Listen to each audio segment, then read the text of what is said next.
اللہ علیہ وسلم کی یہ حیثیت ہے. اور میں یہاں ایک اقتباس پیش کروں.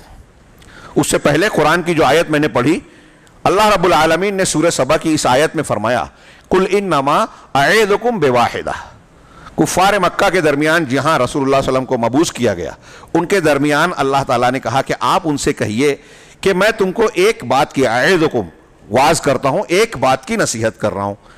تم میری بات نہیں مانتے، مجھے جھٹلا رہے ہو. رسول اللہ صلی اللہ علیہ وسلم کفار مکہ سے خطاب کر رہے ہیں. اللہ حکم دے رہا ہے کہ آپ ان مشرکین اور منکرین سے کہیے جو آپ کو نہیں مان رہے ہیں، نبی نہیں ماننا چاہتے، آپ ان سے کہیے انما اعظکم بواحدہ، کہ تم کو ایک بات کی میں دعوت دے رہا ہوں، ایک بات کی نصیحت کر رہا ہوں. کیا؟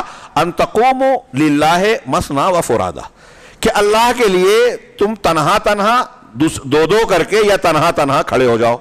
اللہ کے لیے، اللہ کے لیے میری یہ بات مانو کہ اللہ کے لیے تم دو آدمی کھڑے ہو جاؤ یا ایک ایک آدمی. ثم تتفکروا، اور پھر غور کرو، غور و فکر کرو.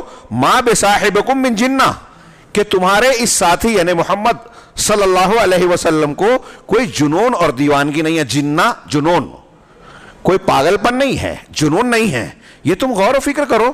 یہ قرآن کہہ رہا ہے، اللہ تعالیٰ مشرکین اور منکرین کو خطاب کر کے کہہ رہا ہے کہ ان سے آپ کہیے کہ آپ کی زندگی اور شخصیت کے بارے میں غور کریں، دیکھیں دو لوگ کھڑے ہوں، اکٹھا کھڑے ہوں یا تنہا تنہا کھڑے ہوں، غور کریں کہ کیا اللہ کے نبی جناب محمد رسول اللہ صلی اللہ علیہ وسلم کی شخصیت اور سیرت میں آپ کو کوئی پاگل پن، دیوانگی، بے وقوفی، غیر حکیمانہ بات نظر آتی ہے؟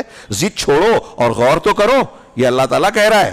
ہاں، ان ہوا الا نذیر لکم بین یدی عذاب شدید، یہ جو نبی ہیں ایک عذاب شدید، سخت عذاب سے پہلے تم کو ڈرانے والے ہیں، آگاہ کرنے والے ہیں، تمہارا بھلا کر رہے ہیں. اس آیت سے کیا ثابت ہوا؟ میں کیا بیان کرنا چاہتا ہوں کہ اللہ کہہ رہا ہے محمد صلی اللہ علیہ وسلم کی شخصیت پر غور کرو کہ پاگل نہیں ہے، دیوانے نہیں ہیں. یہ آیت ہم کو کہتی ہے کہ اللہ کے رسول صلی اللہ علیہ وسلم کی سیرت پڑھنا چاہیے، آپ کی حیات طیبہ میں غور کرنا چاہیے، اور آپ کی حیات طیبہ سے لے کر آج تک دنیا میں جتنے لوگوں نے آپ کی شخصیت کا مطالعہ بغیر کسی تعصب کے کیا، وہ آپ کی حقانیت اور آپ کی سچائی کو ماننے پر مجبور ہوا. اور قرآن نے جو کہا وہ اس نتیجے پر پہنچا کہ محمد صلی اللہ علیہ وسلم کو کوئی دیوانگی نہیں ہے. آگے اگر تذکرہ موقع ملا تو شاید آئے کہ ہم یہ کہیں گے کہ غیر مسلموں نے بھی کتنا اللہ کے نبی صلی اللہ علیہ وسلم کی شخصیت پر لکھا، اور جب آپ پر مطالعہ کیا یہ جو اللہ نے مشرکین مکہ کو خطاب کر کے کہا کہ ان سے کہیے غور کریں. جب لوگوں نے، یہود، نصارہ، ہندو، جین یا کسی دوسرے مذہب کے ماننے والوں نے بھی نبی کریم صلی اللہ علیہ وسلم کی حیات طیبہ کا مطالعہ کیا تو متاثر ہوئے بغیر نہیں رہے، اور یہ کہنے پر مجبور ہوئے کہ آپ سے کامل اور بہترین شخصیت پیدا نہیں ہوئی. مائیکل ہارٹ جس نے دی 100 لکھی، عیسائی ہے، 100 دنیا کے بڑے آدمیوں، تاریخ کی بڑی شخصیات پر ذکر لکھا. عیسائی ہوتے ہوئے پہلا نمبر حضرت جناب محمد رسول اللہ صلی اللہ علیہ وسلم کا ذکر کیا، اور اس کی وجوہات بتاتے ہوئے کہا کہ محمد صلی اللہ علیہ وسلم پوری انسانی تاریخ میں تنہا انسان ہیں، شخصیت ہیں جنہوں نے تاریخ کا دھارا موڑ دیا. تاریخ پر سب سے زیادہ اثر انداز ہونے والی شخصیت آپ کی ہے. ایک عیسائی کہہ رہا ہے. یہ جو میرے پاس کتاب ہے عبدالحلیم اویس کی، اس میں انہوں نے کئی لوگوں کے اس طرح کے نام لکھے اور ذکر کیا کہ شیخ محمد خلیل یاسین مصر کے ایک عالم ہیں، انہوں نے ایک کتاب لکھی عربی میں، محمد عند علماء الغرب، محمد صلی اللہ علیہ وسلم مغرب کے علماء کے نزدیک. اس میں انہوں نے 250 جو انہوں نے ذکر کیا صرف اتنے ہی نہیں ہے، لیکن انہوں نے اپنی کتاب میں 250 ایسے یہودی اور نصرانی علماء کا ذکر کیا، مسلمان نہیں، یہودی اور نصرانی عیسائی علماء کا، جنہوں نے رسول اللہ صلی اللہ علیہ وسلم کی سیرت طیبہ پر کتاب لکھ کر شہرت حاصل کی. بہت سی کتابیں لکھی دوسری، اس میں انہوں نے کچھ مثالیں بھی دی ہیں، میں شاید پیش نہیں کر سکوں، لیکن ان کو شہرت نہیں ملی. ہاں، طہ حسین العقاد جو ادب کی دنیا میں مشہور ہیں، منحرف تھے، بدعقیدہ تھے، انہوں نے جب سیرت پر لکھی تو ان کو شہرت حاصل ہوئی. ہاں، اللہ کے نبی صلی اللہ علیہ وسلم کی سیرت کی کتابیں یہاں ذکر کر دوں. یہ قرآن، ہاں قرآن جو ہے، حضرت عائشہ صدیقہ رضی اللہ تعالیٰ عنہ سے کسی نے پوچھا، آپ وہ حدیث سنتے ہیں کہ اللہ کے نبی صلی اللہ علیہ وسلم کا اخلاق کیا تھا، کردار کیا تھا، تو مائی عائشہ نے ہماری والدہ ہماری ماں مسلمانوں کی ماں نے جواب دیا کانا خلقہ القرآن اما قرأت القرآن، کیا تم نے قرآن نہیں پڑھا؟ اللہ کے رسول کا اخلاق قرآن ہے۔ آپ قرآن میں جا بجا دیکھیں گے کہ نبی کریم صلی اللہ علیہ وسلم کا چہرہ نبوت، آپ کی شخصیت، آپ کی سیرت کا پورا عکس قرآن میں نظر آتا ہے، اور قرآن میں جو الفاظ ہیں وہ آپ کی شخصیت میں چلتی پھرتی جو ہے زندہ تصویر نظر آتی ہے۔ انک لعلی خلق عظیم لقد جاءکم رسول من انفسکم عزیز علیہ ما عنتم حریص علیکم بالمؤمنین رؤوف رحیم۔ آپ پڑھیے اس 30ویں پارے میں الم نشرح لک صدرک ووضعنا عنک وزرک الذی انقض ظہرک ورفعنا لک ذکرک۔ ہم نے آپ کے ذکر کو بلند کیا، کیا ہم نے آپ کے سینے کو نہیں کھولا؟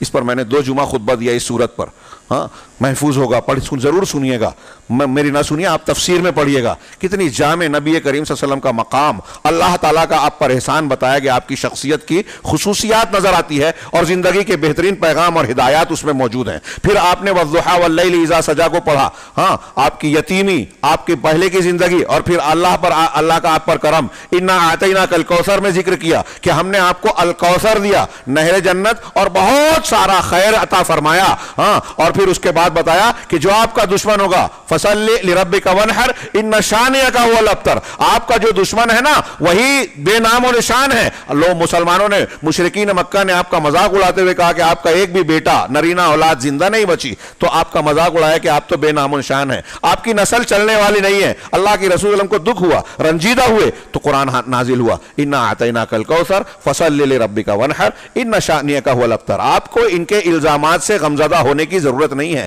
ارے اللہ نے تو آپ کو الکوثر دیا، ہاں ورفعنا لک ذکرک میں کہا کہ آپ کے ذکر کو بلند کیا۔ کوئی آدمی باپ کے بعد مسلمان نہیں ہو سکتا جب تک اللہ کی الوہیت کے ساتھ آپ کی رسالت کا اقرار نہ کرے۔ اذان نہیں دی جا سکتی جب اشہد ان لا الہ الا اللہ کے ساتھ واشہد ان محمد رسول اللہ نہ کہا جا سکے۔ نماز نہیں ہوگی جب تک کہ اس میں درود نہ پڑھا جائے۔ آپ پر درود بھیجنا ایک نیکی ہے، یہ آپ کو اللہ نے بہت سارے خیر اور اونچا مقام عطا فرمایا، یہ آپ کی حیثیت ہے، لہٰذا اس کا شکر ادا کرتے ہوئے نماز پڑھے، اللہ کے لیے قربانی کیجئے۔ اور آپ کا دشمن ہی دم کٹا ہے، آپ کا دشمن ہی بے نام و نشان ہے۔ علامہ ابن تیمیہ کہتے ہیں کہ جو لوگ رسول کی مخالفت کرتے ہیں، رسول کے دین سے دشمنی کرتے ہیں، ان شانئک هو الابتر کی وعید ان تمام لوگوں کے لیے ہے۔ بہت رونگٹے کھڑے ہو جانا چاہیے۔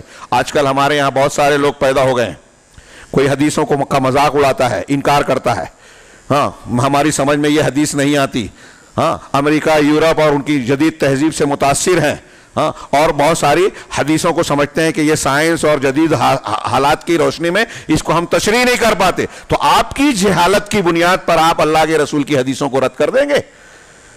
تو رسول اللہ صلی اللہ علیہ وسلم کے مقام، حیثیت اور آپ کی حقیقت کو انہوں نے سمجھا ہی نہیں ہے۔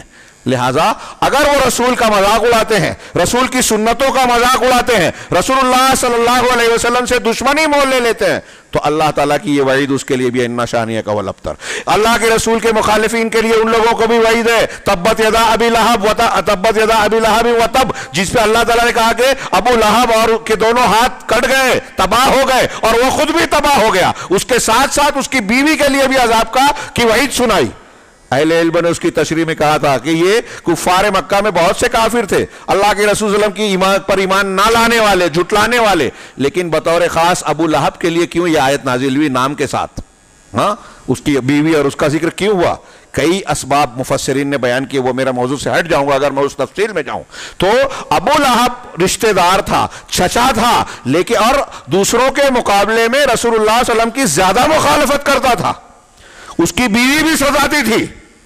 آج اگر کوئی گستاخ رسول ہوگا، رسول اللہ صلی اللہ علیہ وسلم کو یا آپ کی شخصیت کا مذاق اڑائے گا، کارٹون بنائے گا، آپ کی کسی چیز کو رد کرے گا، تو اس کا انجام بھی تبت یدا ابی لہب وتب کے حصے میں کا حصہ اس کے حصے میں بھی آئے گا۔